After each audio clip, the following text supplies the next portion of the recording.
So, Camo Dave, a couple of weeks ago, I did a video on it's time for some nomads to give back to the community. People, they spend, especially boondockers. Boondockers, they're not paying for their campsites.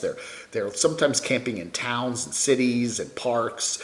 And they're not giving back. They're taking from communities. They're using the trash services and sometimes the hospitals and the roads and the facilities, the parks. Who built those parks? The taxpayers did, right? The BLM, public land. We paid for it. I don't know if Mr. Linescrew paid for it because he's Canadian, but we Americans paid for that BLM land and the maintenance of it and the employees that work there and the trash pickup. A lot of nomads these days, a lot of campers are not picking up their trash. So what does Lori do? Lori decides, she's wearing her camo cap, by the way, to pick up the trash. Hey, pick up the trash in the desert there. Give it back. No, don't give the trash back, but give it back, don't just take, but sometimes it's better to give it back. So cool for Lori, yeah. Hey, it's Camo Dave. I am here, finally in Phoenix, flew out yesterday.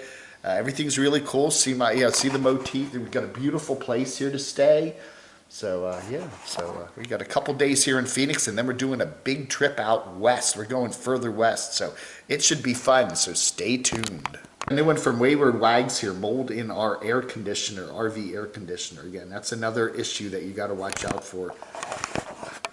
Mold. Mold never sleeps. Wasn't that a Neil Young album? I think it was. Anyway.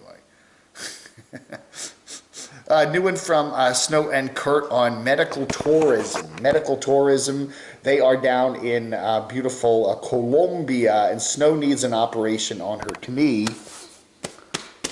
Yeah, so she is going to get, they're looking at various doctors. They say the problem is, one of the problems is the lack of their prolific English, if you're going down to do medical tourism in South America, it's best if you can speak Spanish pretty well, because most of the doctors down there, I'm sure they have some that speak English, but the better English you speak, the better communication you're going to have with your doctor, obviously.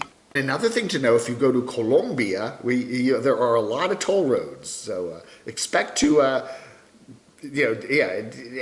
Anyway, it's like Florida. There's lots of toll roads. This is the Guardian. Hey, one of the other things I want to talk about is another Colombia. It's British Columbia. Colombia, South America to British Columbia. What a great segue, Dave. But anyway, they're having a lot of rain there. A lot of the river of storms is coming off the Pacific and just slamming British Columbia, Vancouver, Seattle into the USA. The Canadian government has deployed troops in British Columbia to help stranded residents.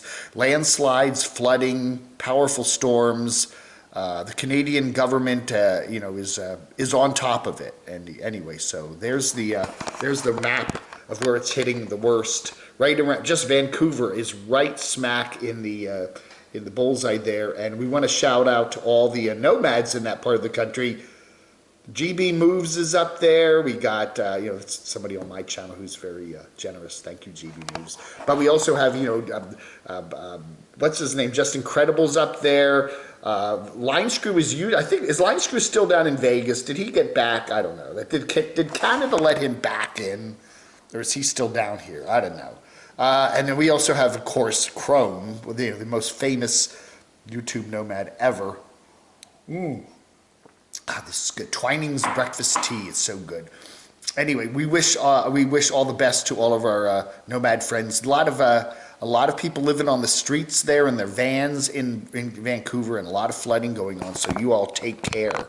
And speaking of people living in their vehicles, especially RVs and stuff, very interesting article here from KNBC television there in Los Angeles. Residents are frustrated with RVs parked in their neighborhoods. Isn't there supposed to be a ban on that in LA? The city of Los Angeles, though, has currently no law banning people from living in their RVs in residential neighborhoods. The ordinance banning the practice actually expired 2 years ago, or a year ago, back in January 2020. They used to have an ordinance against that. So anyway, so what are these people supposed to do? They have high rents in Los Angeles. They can't afford apartments. So what do? What they do is they usually find an old RV somewhere, not something that even runs sometimes or barely runs, and then they go find a place like an industrial park or someplace, and they go live there in their RVs. Now these aren't really nomads, but they're just basically homeless people that are living in their vehicles. Now, sometimes they live in tents, but there's a whole bunch of them in the LA area and San Francisco and all throughout. It seems like it's more on the West Coast because I guess you can live more easily in an RV on the West Coast because the climate is more moderate. There's that LA City Councilman, Joe Buscanio, who is trying to revive the ban. Now, so what do they do then if they revive the ban of saying you can't live in your RV in some place in LA? Then what do those people do? They're mostly in industrial areas, so they're not really bothering the local residents. But I guess the people in the industrial areas don't like to see them. We did have Dawn of Van Life the other day. She did a video about getting kicked out of her boondocking. She lives in a box truck, and she was in Portland, and she got one day she got kicked out at 2 parking places. So they're on the case there, keeping people out. And then we have the crossover then of who's just a homeless person who can't afford the apartment living in LA or Portland, and who is a real nomad that just happens to get caught up in that, And then it makes the nomads look bad. If the nomad wants to boondock for a night or so and just be real quiet in their van, now you've got them being classified as homeless by some of the residents. They're calling the police on you, and it's getting harder and harder to boondock. So it's a nasty slope. And then, don't want to editorial or get into politics here, but rather than just just say, hey, living in your van or your RV or your whatever in the streets is illegal. Okay, that's fine, but now what do you do with all these people that are still homeless, right? I mean, that's their way of coping with the fact they can't afford rents. I don't know. Now, some people say, just get a job. Maybe have the jobs out there so they can afford those expensive apartments, right? What else do we got here? We got more Samantha Olmstead. Yes, she did not get me upgraded to first class ticket yesterday. But our flight was full. The flight from Charlotte to Phoenix was totally full. There weren't any empty first class seats. So maybe she tried. She's got a new video about getting that. She has this annoying problem with the vehicle not starting, and the battery cables are corroded and stuff like that. And so she's been dealing with mechanics down there in the DFW area, which is her new home base while she's busy flight attending. We got a new one from Ziggy Whittet. He is show low to the Salt River Canyon there. So this was a while back from him. He was in Arizona. It's not here right now, or else he'd probably be parked out front. Canadian winter van life. Heating, one of the things that's important, especially for Foresty Forest being there in Canada with all that cold weather. Add to that all the rain and snow is heating. So we've seen a number of YouTubers doing stuff on installing heaters, particularly those cheap Chinese diesel heaters. Got a new one from Wonder Hussy here. Oldest cabin in the Mojave Desert, but no update on the cat. Everybody wants to know what's up with the cat. The cat that was an indoor cat that they're trying to turn into an outdoor cat, and people were all complaining about that. So yeah, we'll let you know the latest if we know it.